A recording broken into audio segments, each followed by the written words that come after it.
Everybody, we've had a month hiatus, but we are back making YouTube streams. Some college football news through the people getting eligibility and not getting eligibility, the combine, and we'll talk some March Madness too because it is March. So Absolutely. fun time, yeah. March Madness. Uh, our bubble hope for our Rams and Hoosiers. It's going to be interesting down the stretch here. I think Rams probably have to win out till the championship game, and then the Hoosiers just gotta beat good teams. Gotta beat anybody. I mean, Yeah. at this point, Hmm. it's not looking good Hmm. for the Hoosiers. But what it is looking good for is our streaming hopes here. We finally been able to get back on for a stream. It's Hmm. been a while, but we finally we already got Hmm. the chat going with Godfather, Kate and the Diesel freaking Jackson. Appreciate Hmm. all you guys for already being here. But yeah, a lot of stuff to talk about. I mean, you say it's kind of a dead period, but that just depends on what sport you're interested in. If you're a Hmm. football fan, yeah, it's a dead period. If you're just a sports fan in general, there's still a lot to watch. Baseball's about Hmm. to start. March Madness is going to be awesome. March Madness always is awesome. I mean, like Hmm. it's one of the best, like tournaments, playoffs, whatever you want to call it, in all of sports.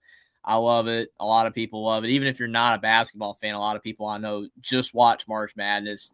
And yeah, I mean, whether your team makes it or not, I mean, luckily for me, UNC's looking pretty Hmm. good. Even without Caleb Wilson, he should be back, which is good for the Hmm. tournament. Bama's looking good.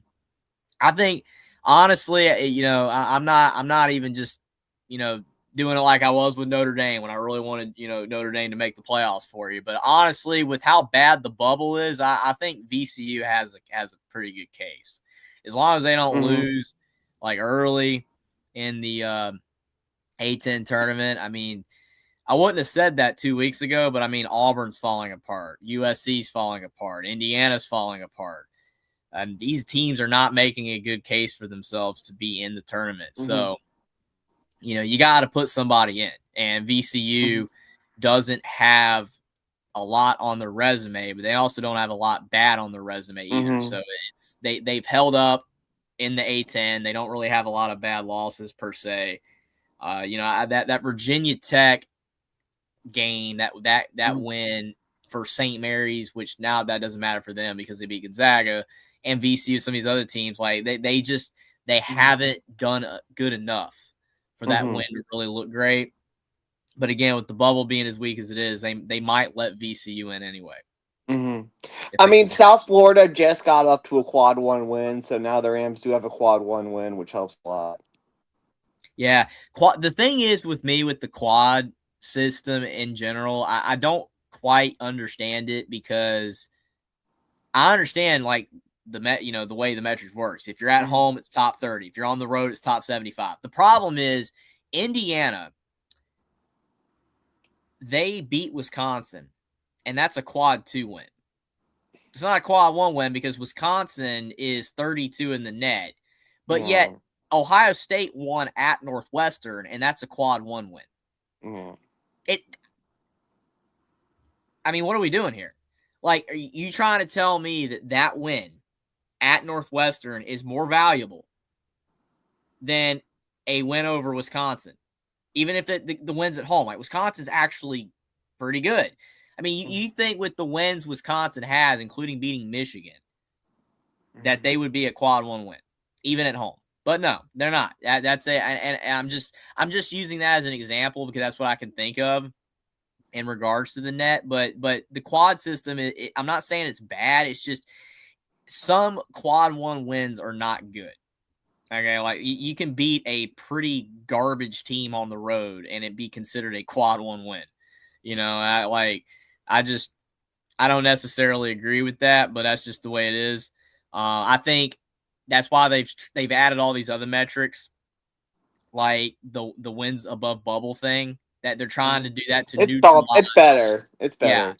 and that's kind of showing the true metric of whether you're good or not. Because like for example, before Indiana's 4-game losing streak, they had a pretty good wins above bubble Hmm. number. They were in like the low 30s. Well, now they're at 52 because they've lost 4 in a row, including losing to Northwestern. So, yeah, they're kind of cooked. You know, they got to like win some games now. Got to beat Ohio State, win some games in the Big Ten tournament. Yeah.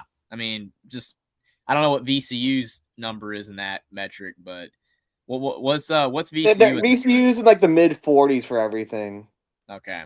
So, yeah, I mean, but with the bubble being weak, I mean, Auburn's in consideration only because of the fact that they play like the toughest schedule ever. They're 15 and 14. And they have a loss to Ole Miss, who didn't win for like 2 months. And Ole Miss won convincingly. Yeah. Like, if it wasn't for the fact that Auburn beat Kentucky, they wouldn't even recently. They wouldn't even beat. It's only because of the Florida win. And, well, obviously the Florida win and some of what they did earlier in the year, but recently they hadn't done anything outside of beat Kentucky. Like, they've been fading. You know, like earlier they had some good wins, but they haven't done anything in forever. I mean, if Auburn gets in without beating Bama and they don't beat anyone like a good SEC team, it's just we're cooked in terms of March Madness. Yeah, I mean, if Indiana is 19 and 12 going into the Big Ten tournament and at least wins a game or two, and they're like 20 and 13, you got to put a 20 and 13 Big Ten team in over a 17 and 16 SEC team or whatever Auburn would be at that point.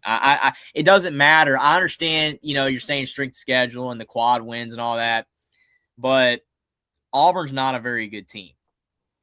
And if they played Florida now, and I know people get mad. I know people hate when I say that because I say it all the time. Oh, well, if they played now, they get blown out like Alabama, Florida State.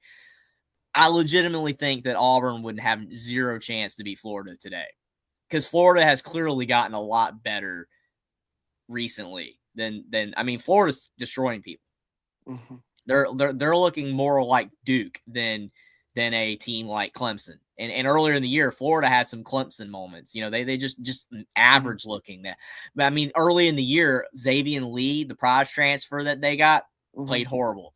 Some of those dudes that they brought just not good. But recently, Florida's a problem. Like they're playing great basketball again. It's just, I think that there is something to be said about how you're playing recently. I just am a believer in that. Like, would I put Indiana in the tournament right now? Heck no. If they had the exact same record, but they had won 4 in a row right now, I'd be like, yeah, well, Indiana's won 4 in a row. They're peaking. They're not peaking right now. Auburn's not peaking. Indiana's not peaking. USC's not peaking. All these teams are losing a lot. USC's cooked. USC is cooked. Yeah, especially with Chad Baker Mazara. Yeah, because of that. Yeah. It's over. I mean, really, the only team out of the bunch of those three, because they're the 3 teams that have faded the hardest down the stretch here, because all 3 were tournament teams about a month ago. I think Indiana still has the best shot. I think Indiana can make the tournament still, but the way they're playing, probably ain't going to do it, but they have a chance. I think Auburn's cooked because their record's just trash. I mean, Alabama should beat them. If Alabama beats them like they should, like Auburn's done. Is this one at Bama or is it at all? It's at Bama. It's Tuscaloosa. Yeah. Yeah. Dude, Bama better beat. I'm going to be rooting hard. Obviously, I'm going to be rooting hard for Bama anyway. You should do a live. If you aren't working, you should do a live reaction to it. Yeah, well, I'll have to definitely check my schedule in time for that one, but that would be fun to do because I want to see Auburn not make the tournament. I don't want them in. They do not deserve to be in. So, should be interesting. But basically, I should have had the bubble literally ticker on because we've been talking about that the entire time instead of what was actually on screen. Do you want to continue with the bubble or do you want to talk about Trinidad? Let's go back to the bubble at the end. All right. So we have it as our headline for the show, and I have the banner for it ready to go. Trinidad accepted, Aguilar rejected. As semi-old news at this point, but it is something we want to talk about. I want to hear your full take on what happened for both. The Trinidad thing, like, yes, medical, you can't get a medical red shirt. Like Notre Dame defensive lineman Jason Onye, who started last year, took the playoff run year off because he had mental health issues, and the NCAA gave him a medical red shirt. Like, it wasn't even an injunction. Trinidad wanted a medical red shirt because he got his tonsils removed, and he missed a few games because he got his tonsils removed when he was in Ferris State. And the judge, who's an Ole Miss alum in Oxford, let him get another year. And I'm like, come on, man. Like, you got your medical redshirt for your tonsils removed. Like, that's almost as bad as like getting a medical redshirt for stubbing your toe. Like, but it's just, I mean, it's the way that it is now. Yeah. Well, I got a super sticker from Kay the Diesel Freak, 99 cents. Appreciate that, Kay and the Diesel Freak. I mean, for me, the thing that's confusing me is that I thought that I remember reading somewhere like they were trying to change the rules where junior college was not going to count against, you know, like some of these players. And so this one isn't that. This Trinidad Chambliss issue is just a medical redshirt. It's not a junior college issue. It's not about the junior college thing. It's the medical redshirt, which over what you said makes not a lot of sense. But the thing is like Lewis Moore. I don't know if you saw that, but with Indiana, Lewis Moore, the safety, they've tried to say that even though the courts ruled that he was eligible to play the entire season, that, oh, well, he shouldn't have been able to play, and Indiana should get their title taken away, which is complete crap. Whatever. I mean, if you're going to allow Michigan to keep their title, then Indiana should keep their title. You're trying to say that they shouldn't have their title over one player, which is again, is total garbage. But Lewis Moore was another one of the examples of the junior college thing. He was at junior college for 2 years or whatever. And I thought like the court said he could play. It was all good, but now it's like whatever. Because I mean, every single player that we're talking about had junior college. You know, Lewis Moore, Trinidad Chambliss, and Joey Aguilar. Well, Trinidad was D2. He was different. He was just D2. He was not junior college. I thought he was. No, I don't believe so. Okay. Well, I know Lewis Moore was, and I think Aguilar was. But I mean, the thing is, they need to have a concrete rule of does junior college count or not? If it does not count, then it does not count. Unfortunately, Jeffrey, is going to be up to the states. Yeah, but I mean, you have to have a consistent rule, because if you rule it in some aspects and others you don't, then it's not consistent, and then people are going to call out the fallacy of it. Well, why was this guy versus this player?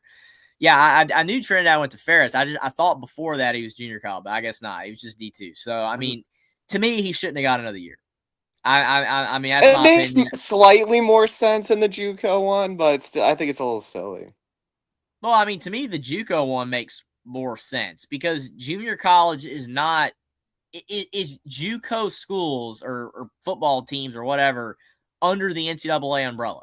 Are they? It's not, but it's still college, post high school football. Like, I mean, it is, but again, they need to be consistent with that. If that was the case, then Lewis Moore should have never been ruled eligible. But the fact that he was, it's over and done with. And again, it's one freaking player. It's not like Indiana had 10 players on their team that had all this. It was one player. And Signetti would not have played the guy if they had ruled him ineligible. He sued, and he got the injunction that he could play. It's like, it's over with. I mean, again, the rules need to be cut and dry down the board. I don't care the states; it doesn't matter. You have to be consistent with this stuff. If you're gonna rule that junior college counts against the players, then it counts, and then it should be over and done with. And this medical redshirt crap. I mean, I'm hearing people say, "Oh, well, they're trying to add it to where you can play in 10 games and then have a No. I mean, the thing is, the whole Jeffrey, point. I think that's already been the rule that by the NCAA. It's supposed to be 4 games. It's not, like it's supposed to just be 4. That I don't know. They're not consistent with the rules. I thought it was 3. Wait, I thought it said you could. Sorry, I got confused. Yeah, the medical. I thought redshirting in general, when it came to just redshirting and even medical redshirts, is if you didn't play in more than 4 games. It was supposed to just be 4. I thought Kinda it was like 3. In but basketball, maybe it's supposed to be 10. Like Xavier Johnson played in 10 games in 2021 before he got hurt in the Kansas game, and he missed the rest of the year, and the NCAA gave him another year because he played in 10 games. It was the maximum limit. He got hurt in his 10th game. So that it was supposed to be 4. I mean, I could be wrong. Maybe you're right. But it was 4 because you can play in up to 4 games and have a red shirt, I thought. And like, that's enough. Like if you played in 10 games, you should, like, that's a whole season. You basically played an entire season. If you got hurt, you got hurt. I just don't agree with giving an extra year for that. I don't. But again, the rules need to be consistent across the board. If they want to count junior college as college, then count junior college as college. But don't let these players sue and then rule that they can play and then say now, oh, well, they can't, they couldn't have. It's just, there's no backbone and spine on any of this. And it's not consistent. Because, I mean, explain to me how some of these other players are getting 8 and 9 years. They're all medical, but... Okay, so, like, wow, you got hurt 5 years. But I think you should not be able to do more than 2 medical red shirts. I don't either. I mean, because I read that there was a guy from Montana. There's a guy from Miami, not this season, but the last season. It was his 9th year. Yeah, there was a guy from Montana I read that was in his 9th year. And it's like, I don't know. I don't agree with it. It's not. You got to be consistent across the board. You can't be allowing guys to get 9 years of eligibility over some medical junk. But a guy that was at junior college for 2 years, but wants 4 years of regular college, that's not okay. Because to me, actually, I think that's more okay than this get a job, man. Get a job. Like, I agree, but I mean, you shouldn't have these guys getting 5 medical red shirts either. Yeah, that's crap. Because the thing is that. You unfortunately, I mean, I'm not trying to be mean, but you're just injury prone at that point. You're injury prone. Why do some guys just quit? Like, some guys suffer like 3 injuries and they're done. Like, hey, I'm done. I'm hanging it up. These guys, I've had a torn ACL and a torn Achilles and a broken collarbone and all this, and I'm coming back to play another year. I mean, why do you even want to play? Yeah. Your body has to just be broken down. I mean, I don't know. I'm just, again, the ruling needs to be across the board, and it kind of like with foul calls. If it's consistent across the board, I'm okay with it. But when it's not consistent, I don't like it. It just seems like in certain instances they rule one way, in certain instances they rule another way, and it makes no rhyme or reason sense for why they do. But that's just my opinion. We got Caden with a $5 super chat. Says March Madness is ridiculous this year, and I can say the SEC is the dumpster fire this year as far as I'm concerned. And Godfather, get lost. Appreciate the $5 super chat. Caden, definitely do not agree with the SEC being a dumpster fire in basketball, if that's what you're referring to. They're pretty good in basketball. I think that at the top, the Big 12 is better, and even like Duke and stuff. But I think the SEC's got 3 or 4 really good teams at the top. And they're not a dumpster fire. They used to be a dumpster fire. In the early 2010s, they were horrible. It was just Kentucky, maybe Florida some years. Yeah. And then Bruce Pearl late in the 2010s with Auburn. Yeah. That's about it. Not a lot else. So. All right, so Joey got rejected. Yeah. Yeah, Joey got rejected. I mean, him and Pavia. So he did 2 years at JUCO. Pavia only did 1 year. So Aguilar is trying to get a second year, extra year. He would have been 25. He's my age. He would have been 25 this year if he would have played. So really don't feel bad for him at all. He had a chance to get drafted, though. Well, I mean, honestly, the Trinidad Chambliss one is the bigger head scratcher because he literally had a pretty solid chance to get drafted fairly high. I mean, especially with Dante Moore. He's getting $5 million NIL this year, so I think that's why But that's why these players want to come back, and you can't blame them. I mean, that's the whole point here.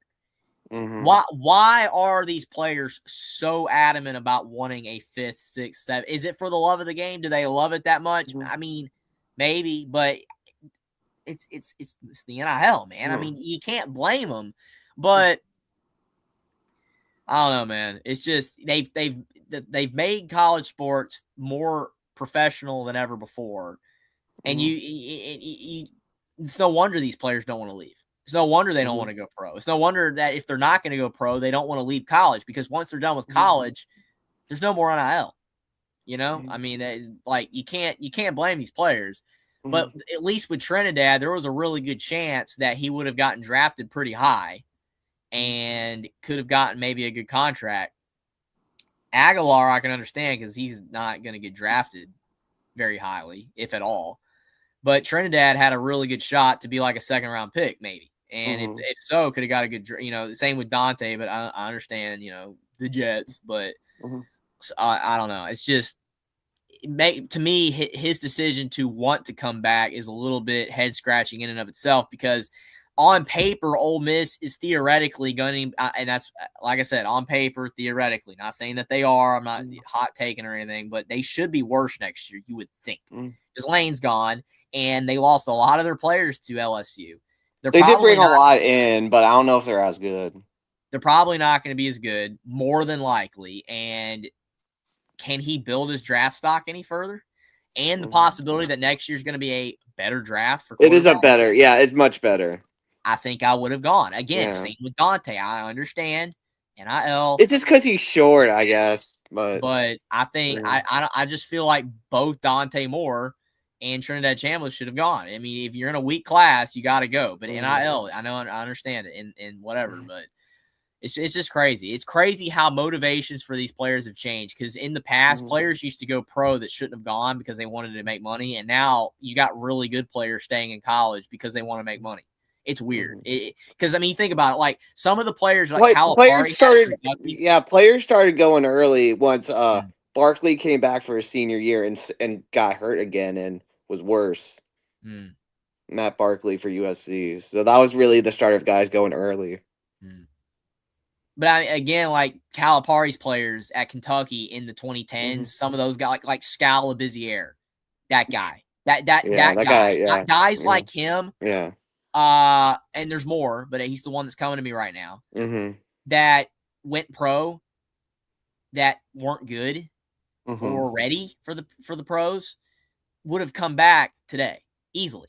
But because you didn't have NIL, and Shabazz Muhammad's another one. Yeah, I mean, there's so many of them. I mean, there are really good players coming back to college basketball every year now. Like, there's really good players. That's why the sport's so good. That's why there's so many good teams, because you've got 4 and 5 and 6 year players now that probably would have been professionals prior to this. I mean, it's going to be interesting to see how many of the guys in the lottery will any of them come back. I mean, I don't know. I'm not saying that because the NBA, you make a lot of money, but I'm just saying it's you're seeing motivations change. You would have never have seen a Dante Moore come back. Andrew Harrison was there for a while, right? Was he there 3 years? The Harrison twins played a few years, yes. Yeah. I think they did 3. But they weren't elite. They were just good shooters. They didn't have really good physical traits. But, yeah, they were there for 3 years. I mean, just Calipari had a lot of guys that shouldn't have gone pro that did. And all those guys would have come back now. All of them. Yeah. I mean, you have a guy like a Henry Vasar. He's a junior at Carolina. He's a borderline first round, second round pick. He has another year left. Why go pro? Because he's going to make a lot of NIL next year. I mean, again, it's just this has changed what these players are deciding. That's all I'm saying. And that's good for them. Yeah, his brother was Aaron Harrison. It was Andrew and Aaron. Andrew was better. But still, it's just weird. It's just really weird seeing how these players have changed their decisions and trying to figure out who is going to go pro and who is going to come back is getting harder than ever before. I mean, even look at Indiana. Indiana football just won a national championship, and several guys that could have gone pro came back. I mean, Carter Smith, offensive tackle, could have got drafted. He came back. Some of the defenders came back. I mean, some of them left, but like a lot of them came back. I mean, it's just more and more guys that could go pro or not. All right, do we want to talk combine? Sure, absolutely. I mean, it's a lot to talk about there as well. Even got some articles that you pulled up. X out of that. There we go. 2026 all combine team offense, 14 NFL Mhm. draft prospects who lit up Lucas Oil. Before we do get to the show, Indiana fans were lighting up Lucas Oil. I was gonna say that the booing. What are your thoughts on the booing here? Trashy, man. It's trashy.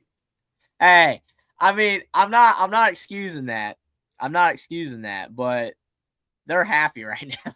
They're still on a cloud nine, dude. I mean, 130 years of being bad. I mean, yeah, I'm not trying to excuse it. It should have done it. Shouldn't have done it. But I mean, it is kind of funny though.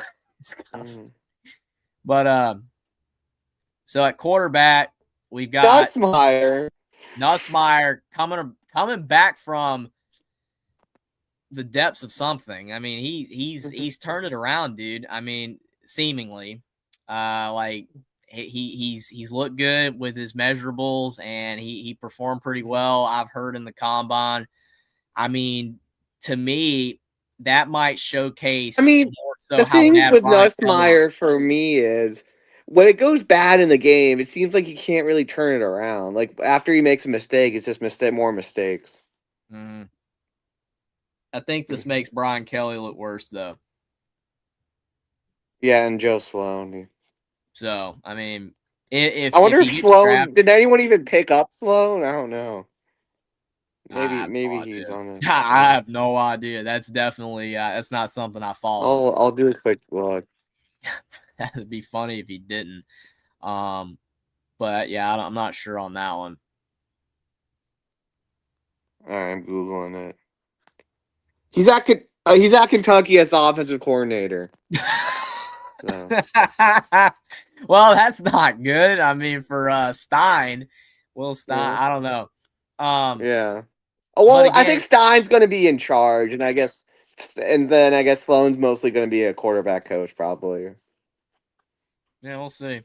But yeah, I just think that Nussmeier doing good makes Kelly look bad. I think that's more of the story here. There's a shot that with how weak this class is in quarterback that Nussmeier definitely maybe could get drafted higher than we think. Says honorable mentions Todd Simpson, Carson Beck, Taylor Green. I mean, Taylor Green measured very well. Taylor Green should be a receiver. Yeah, like that other guy that switched, Terrell Pryor, right? Yeah. Yeah, and he Logan switched. Thomas. Yeah. And Antoine Randall, who switched. Yes. But yeah, I mean, the thing is with Taylor Green, I read that he measured very well in every attribute, but the throws are just very inconsistent. And when your throwing is very inconsistent, I mean, like you have to be in the NFL precise on every down. If you have a bad throw, you're going to get picked off. You know, you're going to be like Jameis Winston. You're going to be 33 touchdowns, 30 interceptions. That's just, you can't have that. So I agree with you that Taylor Green should switch to receiver. And he's said, I don't want to. But it's like, if you want to be in the league, dude, you probably got to do it, you know? Yeah. Maybe in gadget situations, you can still play quarterback some downs, you know, or like Taysom Hill or something. But, you know, you got to do what your gifts are if you want to make it. And I don't think he's consistent enough. Todd Simpson being an honorable mention is interesting because I think it's just more so that, you know, maybe he's recovered some of his styling, I guess. I mean, he's definitely lost ground in the draft rankings, but he still has high potential.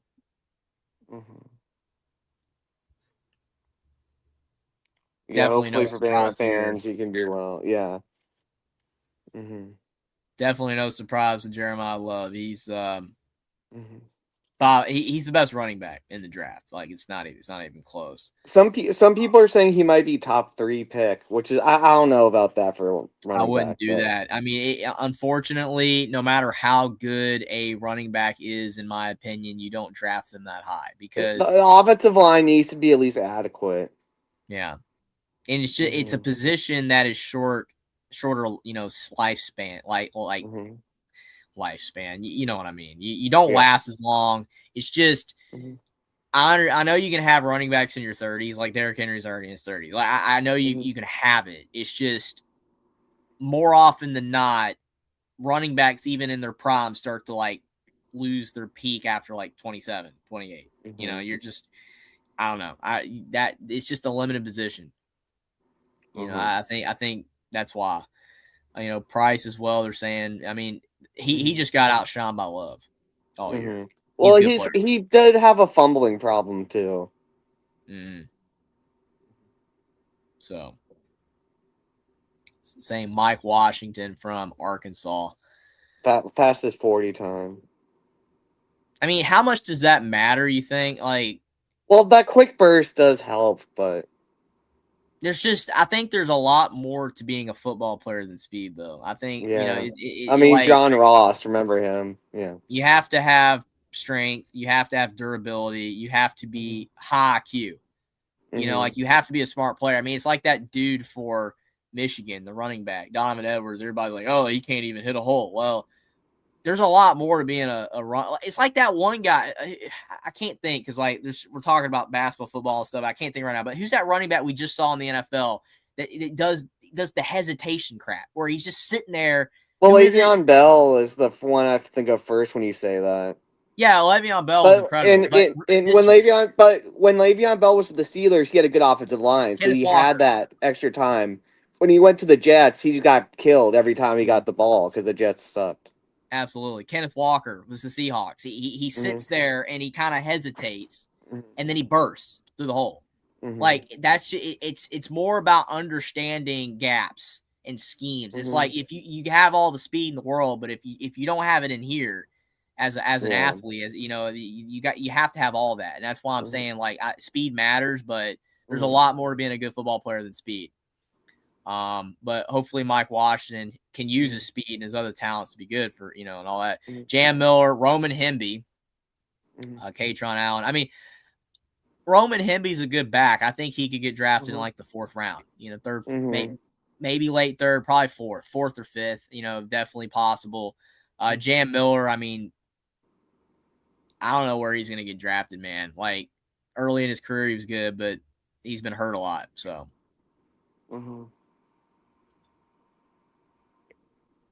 Branch. He's small though. He's short. Yeah. Lane. Xavier Thomas. 4.28. Yeah. So none of Indiana. No Cooper. No Surratt. I don't think a lot of the Indiana players tested though because they. They're fatigued more than these guys. I mean, some of these players have been sitting for 3.5 months now almost, and Indiana's players just got off the championship, so pretty tired still, probably not sleepy, but their body's still fatigued. Sadiq. Yeah, Sadiq. I've seen a lot of people earlier in the draft predictions saying he should go to the Panthers, but now they're pushing for the Panthers to get a edge guy instead of a tight end. So I don't know. Wyoming. He's probably the only draftable guy for Wyoming because I know Wyoming had a horrible year. Now that Craig Bull's gone, they're bad. It's interesting. High jump.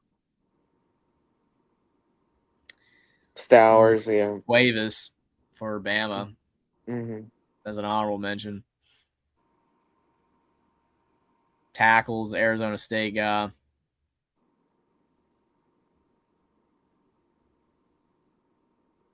Utah.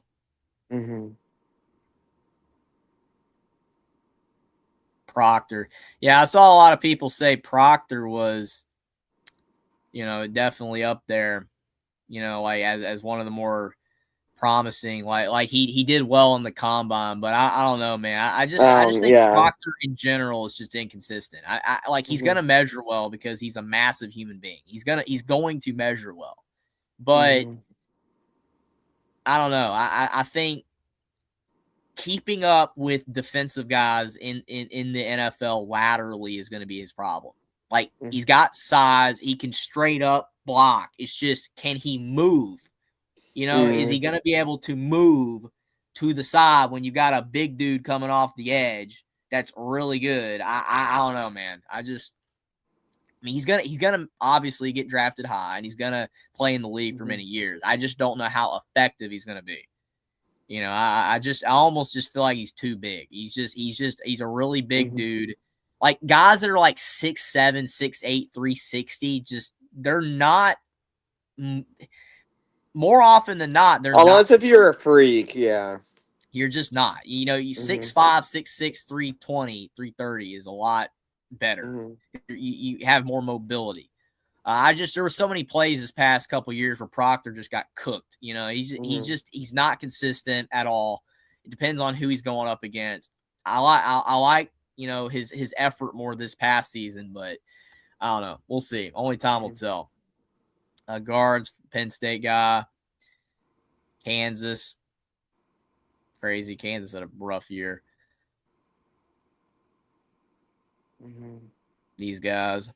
Center Logan Jones for Iowa. That's not shocking. I mean, that's straight out of Iowa right there. Yeah. And then Parker Brailsford for Bama.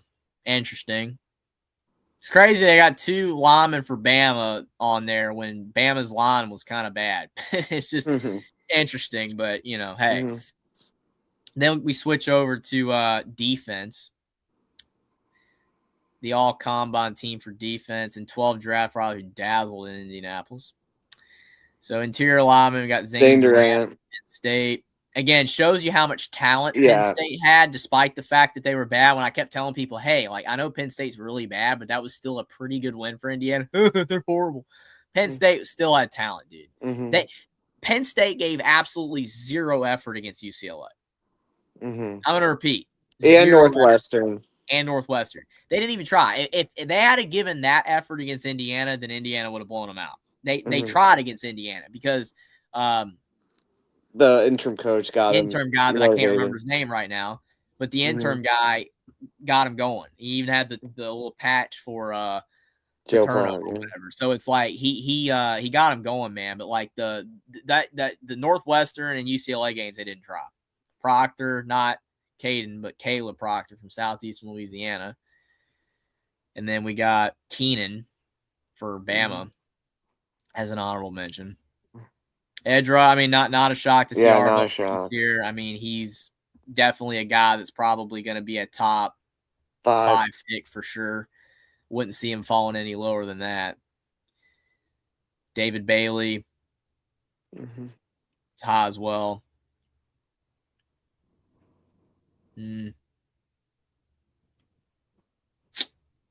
Romello Height, Texas Tech. Linebacker Sonny Styles again. I mean, even this right here, it shows you that Ohio State's talent was above Indiana's.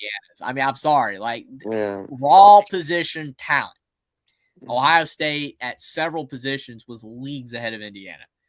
I mean, Sonny Styles, Caleb Downs, Arvell Reese, you know, Bo Jackson. I mean, you can't tell me that Roman Hemby and Kalen Black are better than Bo Jackson. And Jeremiah Smith way better than Cooper and Surratt. So, like I said, I know Ohio State fans got sick of me saying it, but they were the better team on paper. Better team doesn't always win the game because Indiana beat them. But Ohio State, just the talent they possessed on both sides of the ball that they do every year is hardly, you know, matchable. Jacob Rodriguez of Texas Tech, I think he's the guy for Tech. It's either him or Bailey, but I think it's him. I read that he's undersized. Is it this guy, Rodriguez? I read that one of Texas Tech's star players measured horribly. I don't know. Thought it was him.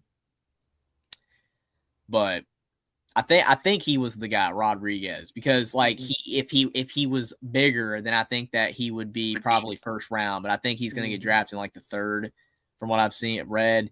But I read a little bit on the combine a couple days ago, and that's why I'm bits and pieces of what I read. I'm trying to remember, but yeah, I think he had a good year, obviously, and even people were trying to hype him up for Heisman, which was funny. But I think he's a little undersized, but I could be wrong.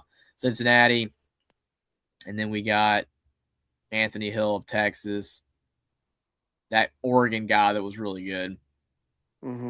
He gave Indiana some problems. Cornerback Pons. There you go. I mean, I think Pons, if he was 6 foot, man, would be a top 15 pick. Like his size is definitely the only thing holding him back from being drafted higher. Because I mean, like every year he was at Indiana and in college football, he got better. And even though he was massively undersized, he hung with Jeremiah Smith, and I dare say outperformed him in the game. And he barely ever got beat on defense. He had a ton of pass breakups, and he's just a tough guy. I mean, it was sad to see, but he knocked Ty Simpson out of the game with his hit that a lot of Bama fans said was dirty. Which, I mean, have you seen some of the hits Alabama's done before?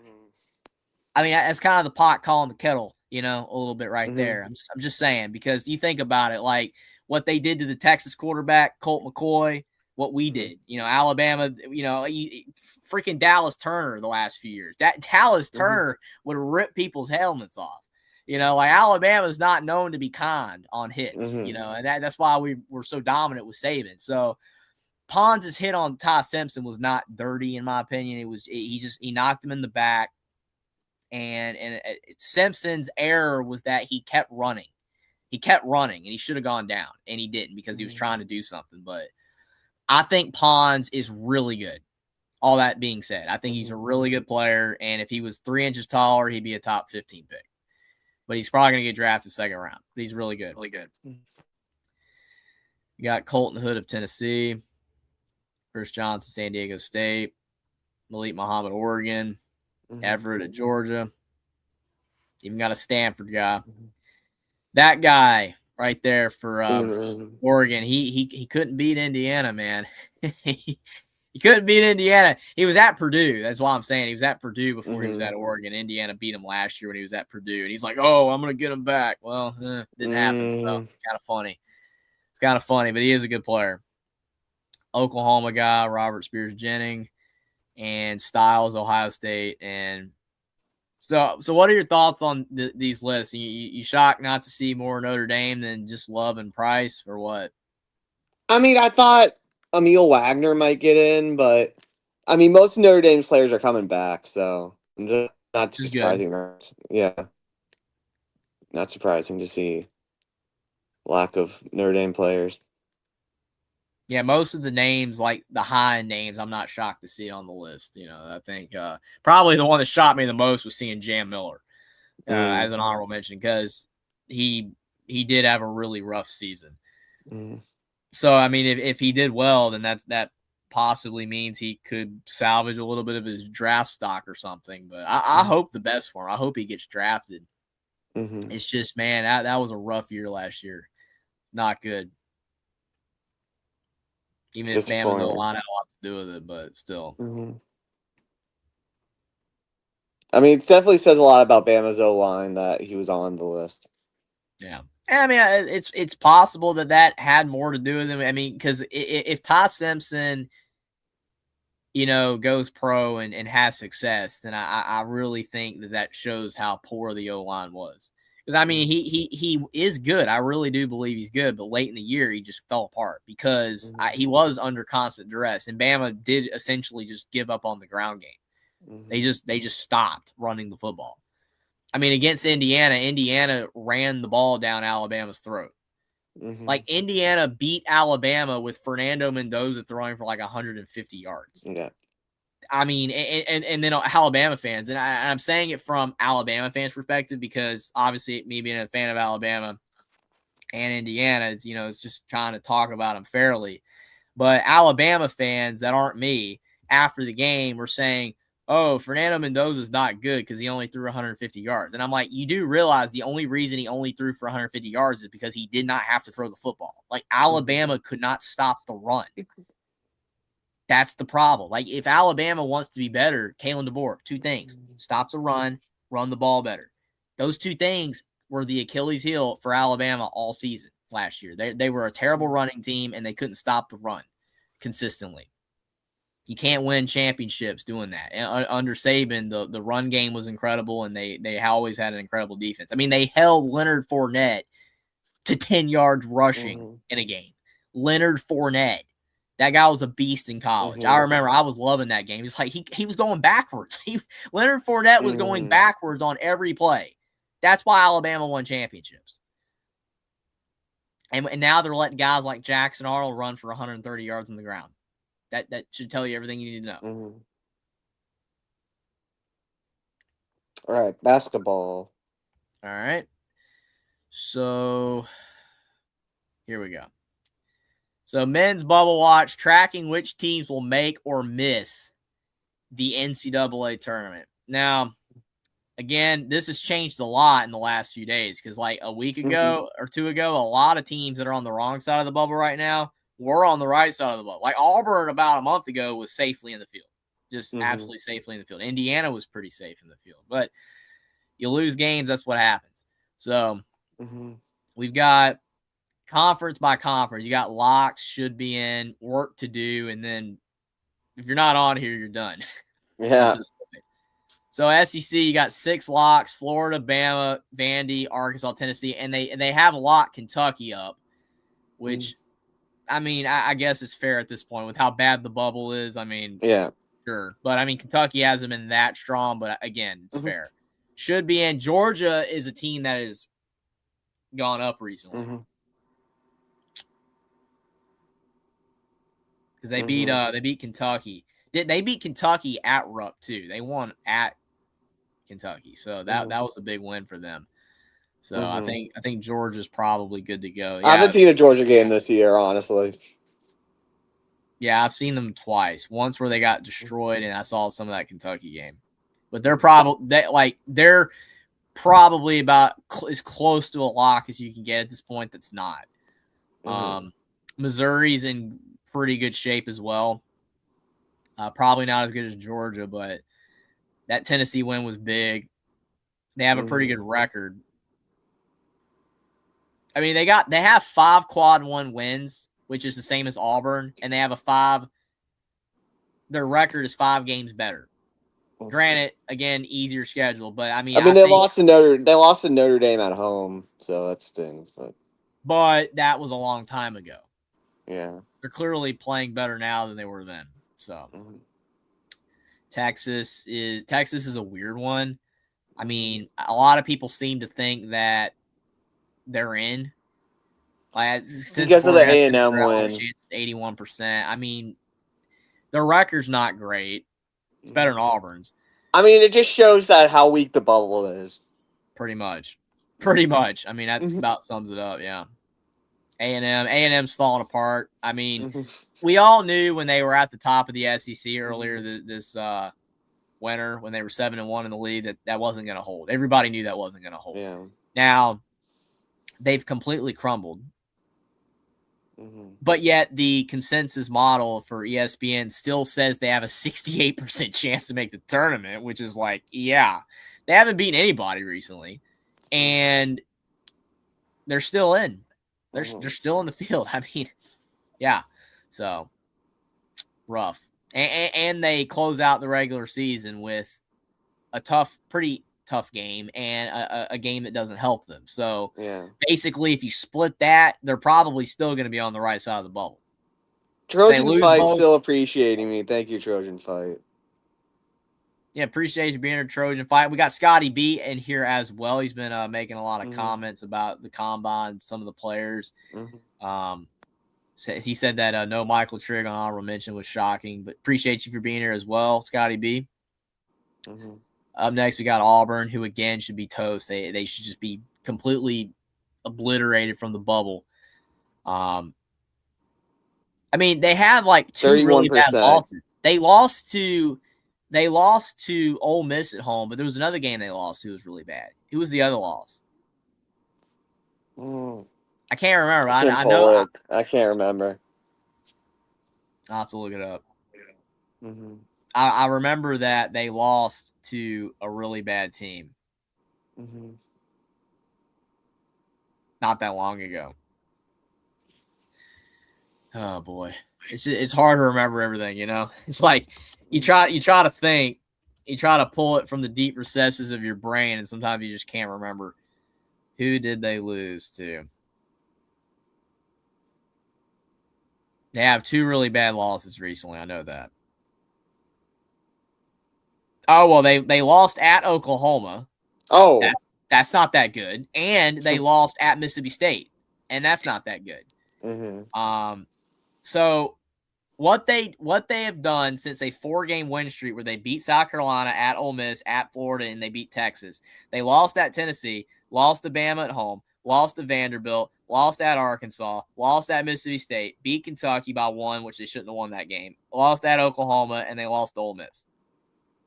That's a lot of garbage. That is a whole lot of garbage in there. And again, the Oklahoma, Mississippi State, even if those losses are quad 1, which I'm sure they are, doesn't matter. Those are not good losses. Not. It's the same thing with Indiana. I can't. Oh, Indiana's lost to Northwestern's quad 2. I don't care what quad it is. It sucks. That's a bad loss. Auburn should not be in the field. If they had won 2 of those 3 games, if they had to beat Ole Miss in Oklahoma or Ole Miss and Mississippi State, instead of being 15-14 right now, they were 17-12. They'd be fine. And I don't think people would be complaining all that much. But you got to beat bad teams. It doesn't matter how hard your schedule is. You got to beat bad teams. Because if you can't beat bad teams, then guess what? You are a bad team. So Auburn should not 31% for Auburn. And if they lose to LSU, it's over. So just get them out. Then the Big Ten locks. You got Michigan, Illinois, Purdue, Michigan State, Nebraska, who have been locked forever. And then they finally locked Wisconsin, which, again, the fact Wisconsin's not a quad 1 game is just pathetic. Should be in Iowa. Yeah, Iowa should have already locked themselves up, but they keep losing stupid games. Like, they're going to make the tournament. Iowa's going to get in at the end of the day. The bubble's so bad that even if Iowa loses out, they're probably going to get in. Because, I mean, look at the last 2 games. They play Michigan, Nebraska. They're not winning those games. And those losses aren't going to hurt them. So, I mean, and they beat Ohio State, who's on the bubble. So they have that leg up on them. But, I mean, they lost at Penn State, which is still a quad 1 loss. Or quad 2, rather. But it doesn't matter. Like, Iowa, they did enough early in the year.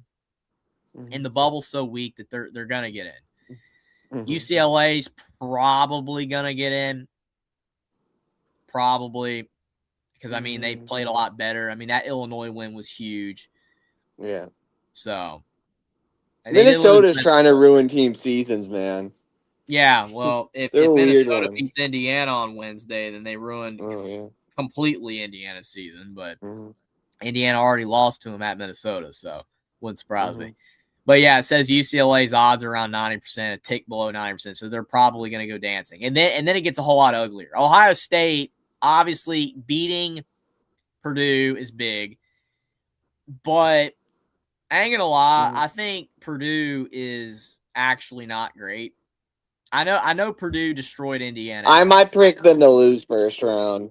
But I know Purdue destroyed Indiana at Purdue, but Purdue has lost to some teams that aren't great. Like, they lost at Indiana. They lost at Ohio State. I mean, I just think Purdue's all right. But, again, it doesn't matter how good Purdue is because Purdue is seen as a great team, and Ohio State beat them. And with everyone else basically losing in the bubble this weekend, Ohio State's now in the field.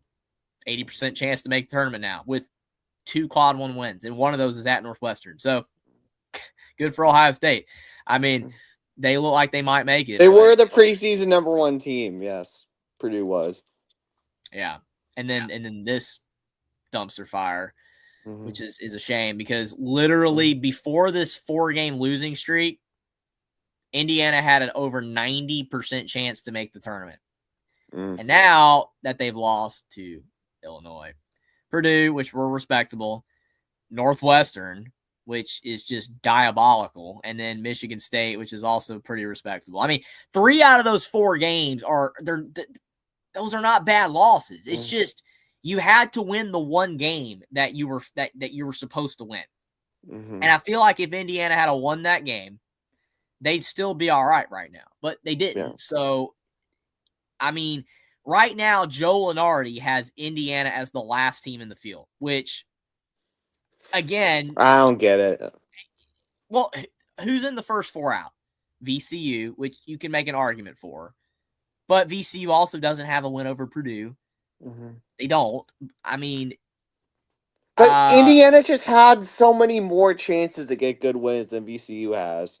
And I'm gonna pull up Joe Lunardi's bracket real quick on his what he did earlier today, just so we can look at this thing. So this is what Joe Lunardi has right now.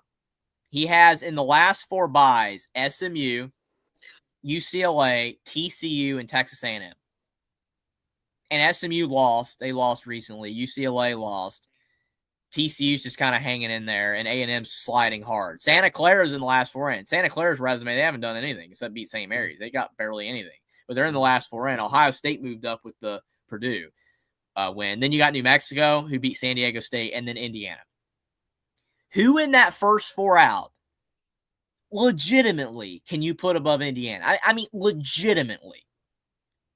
Honestly, out of all of those teams, I would put VCU probably because Virginia Tech's not that good. VCU, maybe San Diego State. I don't know why he's got an up arrow on Virginia Tech considering the fact that they lost, but okay. Auburn should not be in the first 4 out. They should be further down. And it's because other teams are having bad losses. That's the only reason why. So, I don't know, man. I mean, San Diego State, like they're 19-9, I think, in the Mountain West. That's kind of hard.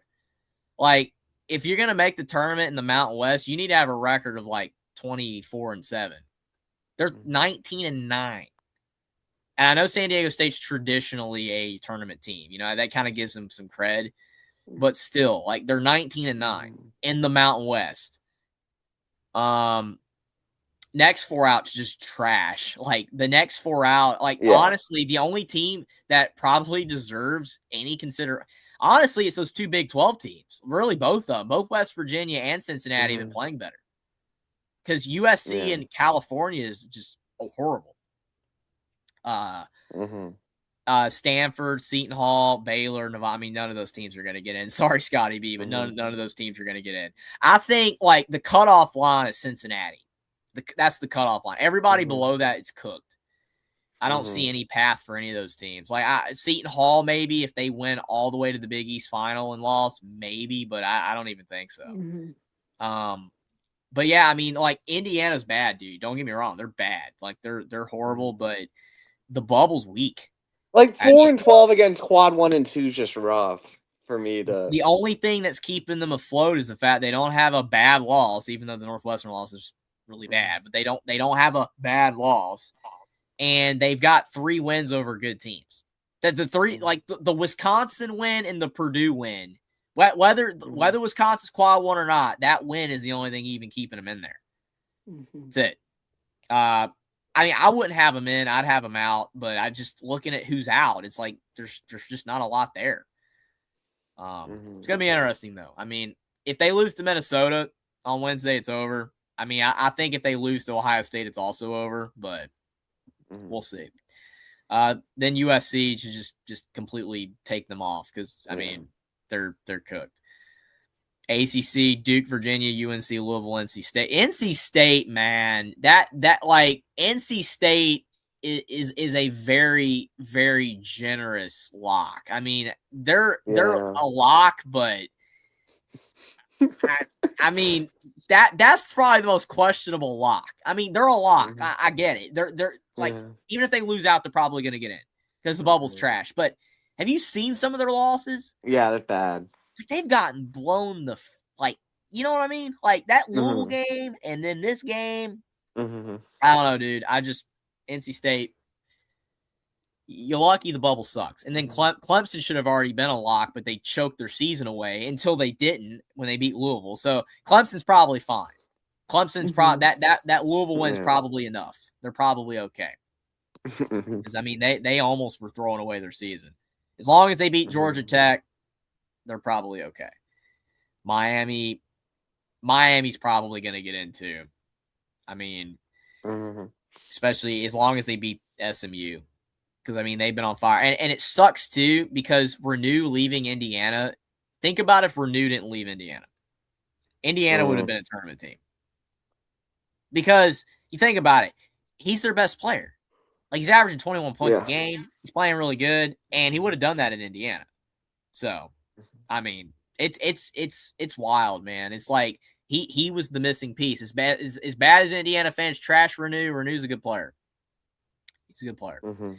SMU is probably all right, high 70% range, but the losses to Cal and Stanford are rough, especially Stanford.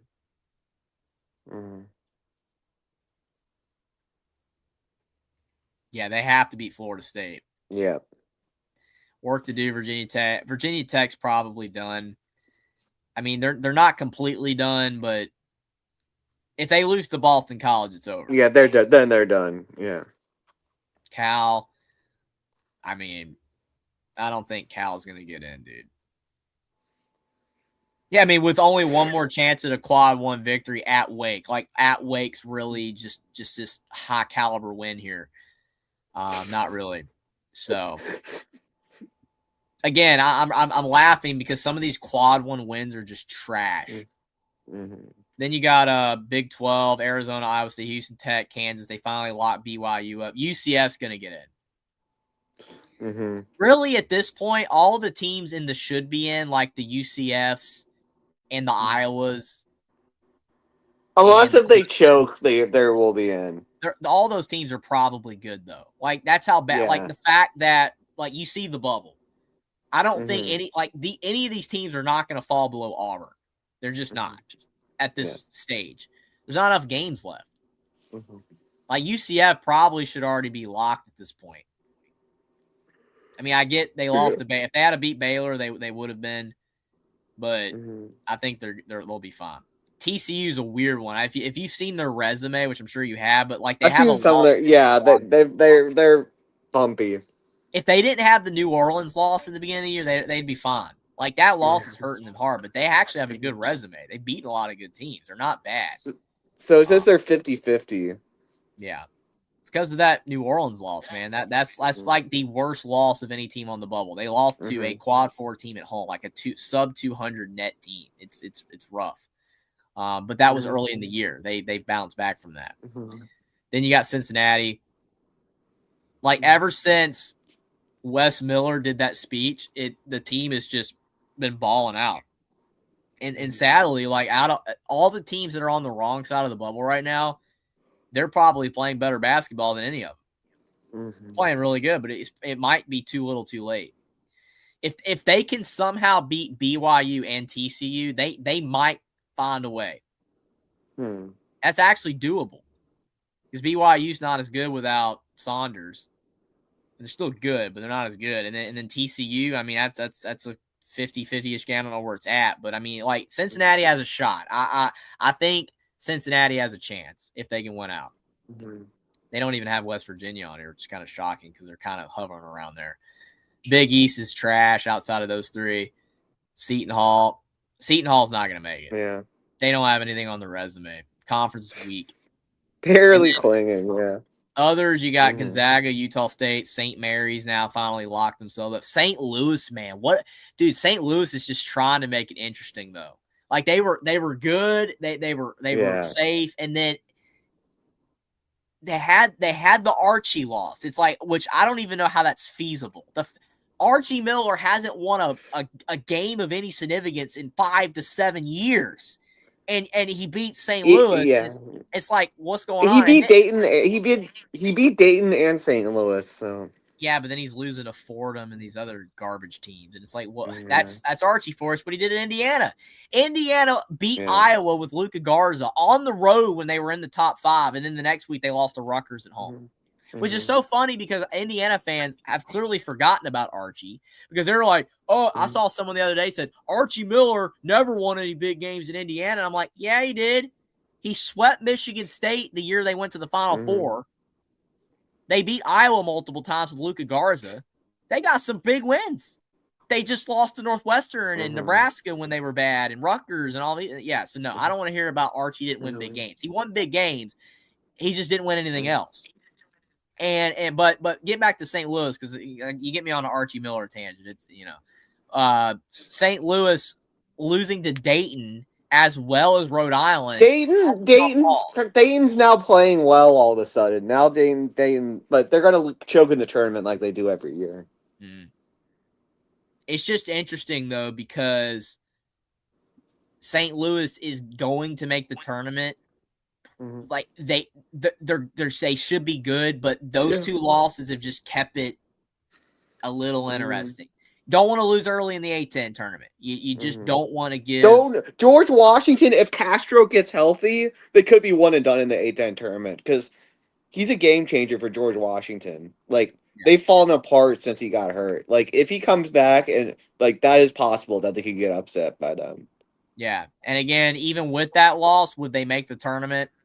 Yeah, probably, because but the bubble's weak. It's just you don't want to chance it if you don't want to chance it if you're St. Louis. Then further than that, you've got Miami, Ohio's resume. Like, this is the thing that's sad. I've got conflicting thoughts on this because on the one hand, obviously I was a supporter of Indiana because I like Indiana, but being an underdog, a Cinderella, type of thing, right? Everybody's like, Indiana, get them out. They don't need to be in the playoff. And I'm like, well, people, why are we not excited about an underdog? I thought we liked underdogs. I like this story. I think it's awesome. And I'm not against them making the tournament. But I also understand people's point that, okay, if Miami, Ohio loses before they, win their conference, why should they get in? They haven't done anything. I get that argument. I really do. But with as bad as the bubble is this year, are you really going to leave out a team that's like 30? If you leave out Miami of Ohio for Auburn, it's a joke. I mean, you got a 32-1. If they go like 32, 33-1, and you're going to leave them out, are we really going to do that? No. I mean, no. I wouldn't. I mean, I know their schedule is horrid. It is one of the worst schedules just in existence. I think like their schedule's like 349th toughest in the country out of like 364. It's that bad. Like even Indiana State recently, Scotty B points out, their resume wasn't even as bad as that. Like Miami, Ohio's resume is truly bad. But honestly, I kind of want them to lose just to see what they're going to do. I don't, because then that can knock out VCU. Well, for Indiana's sake and VCU, I hope they win, so there's no bid sealer. But it would be interesting, though, to see if they lost. A lot of people think they're going to lose to Akron in the tournament. Because if they lose to Akron in the tournament and then they leave them out, the uproar, the outrage on both sides.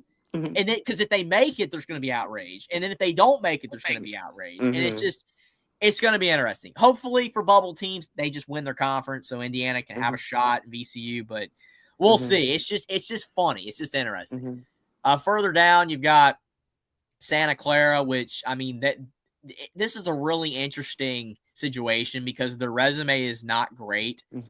But they don't really have any bad losses overall. And with the bubble being as bad as it is, and they're being propped up by the WCC, having Gonzaga and St. Mary's, and you look at, like, the Mountain West isn't going to bring a lot of teams to the tournament, but even teams like Nevada and Grand Canyon have a pulse. Well, in the WCC, Pacific was better. Portland was better. Like, the teams at the bottom weren't as bad as they've been. So the WCC as a whole is a bit stronger metrically, which is why I think Santa Clara has a shot. Plus, Herb Sandek has kind of garnered a little bit of a reputation for being good now, like Randy Bennett, which I actually think helps. Like when you build a reputation, San Diego State, the only reason they're still in the conversation is because they're San Diego State. I'm sorry, but they are. Because their record is 19-9 in the Mountain West. You're 19-9. That's not tournament material for a conference like that. But it's San Diego State. I think Santa Clara, for a variety of reasons, bubble being weak, Sandek's a good coach, and the WCC was a bit stronger metrically is why they're currently, I guess, technically in the field. But most years, this team would not be sniffing anything. So, interesting. New Mexico, I think this is a tournament team. I think New Mexico's good. A pretty good team. Again, bubble's weak. They have a better record than San Diego State. So, yeah. I mean, like, just when the Aztecs seem to be sliding out of the bubble period with consecutive losses to Grand Canyon and Colorado State, like like San Diego State's even got losses that aren't even that good. I know they beat Utah State, but I mean, I don't know, dude. already borderline top 50 nationally in the resume ranking. I don't think San Diego State's going to make the tournament. Like they'd have to make a deep run in the Mountain West Conference tournament. They'd have to make a deep run. Mm-hmm. VCU. Mm-hmm. So they're still haven't updated it for when they haven't updated it now. Says they're in the high 20s. Mm-hmm. I don't know. I mean, VCU, if we win out, if we beat Dayton, we're looking good. If we can win at Dayton, because that's another quad 1 win. Yeah, I think they have to win that game, and they definitely the perfect storm for VCU to get an at-large, because obviously if you win the conference tournament, you're in. But the perfect storm is more losses from bubble teams like Indiana. Auburn falls out of the picture. Ohio State chokes the rest of the way. And you need VCU to beat Dayton and then go all the way to like the final championship. Yeah. If you do that and you lose in a close one to like a St. Louis, I don't know if it would be St. Louis, but whoever it would be, I think they get it. But that's a lot that has to happen. I mean, you can't have any bid stealers. If you have bid stealers, that hurts. And you need all the teams around the bubble to lose, because unfortunately they are going to fail. I mean, like Ohio State beating Purdue, it would have helped VCU if Ohio State lost that game. Yeah, I was watching that. Yeah. Like Indiana losing helps you. If Indiana had won, that hurts. If Auburn wins, it hurts. All these teams winning, it hurts because they're going to favor those teams over VCU. That's just the way it is. So VCU needs a lot to happen. And then this is like, that newest edition, yeah. Starting to stretch it now. They've won 10 of the last 11, beat Tulane. Consensus at large to mid-teens or 21-8. They do have a couple quad 1 wins. Yeah. Their best remaining game is at Quadrant 2 Memphis. By the way, Memphis is bad. Bad, yeah. Like they're horrible. Penny's probably done. And that's it. So, all right. The bubble is interesting. And Indiana, last team in the field according to Lenardi, which I think is absolutely nuts, but we'll see. We'll see what happens. I hope both Indiana and VCU get in. I would like to see that, but I don't think that's likely. Honestly, I would bet more on your squad because Indiana sucks. Well, thanks for coming on, everyone. Appreciate it. Oh, I appreciate it as well. We got lastly, a Godfather with a $1.99 super sticker. Appreciate that, Godfather. Appreciate the support from Caden as well. $5 super chat and the 99-cent super sticker. Appreciate all you guys for being here. It was fun to be back. Hopefully, me and Will can do another stream soon. It was fun talking some various stuff, and I cannot wait for March Madness. It's March, as John Rothstein would say. We're getting to one of the best times of the year on the sports calendar. It should be a ton of fun. All right. Thanks, everyone. Thanks for being here, everybody.